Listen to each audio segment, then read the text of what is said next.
அடுத்து ஒன்று இருக்கு, ஆர்டிபிஷியல் ஜெனரல் இன்டெலிஜென்ஸ், ஏஜிஐ.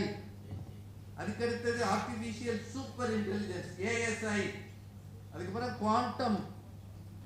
அதெல்லாம் வருதுன்னா இப்போ ஒரு நொடியில செய்வது மாதிரி 10,000 மடங்கு வேகமாக இயங்குமா கம்ப்யூட்டர், கணினி.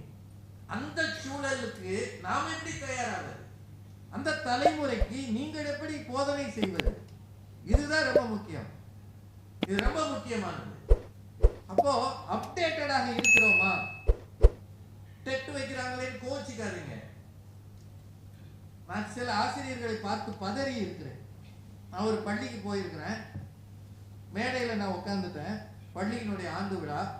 என் பக்கத்தில் கரஸ்பாண்டன்ட் இருக்கிறாங்க. அதுக்கு இன்னொரு சீஃப் கெஸ்ட் வந்து மாவட்ட நீதிபதி, டிஸ்ட்ரிக்ட் ஜட்ஜ். அவர் கொஞ்சம் பிந்தி வந்தார்.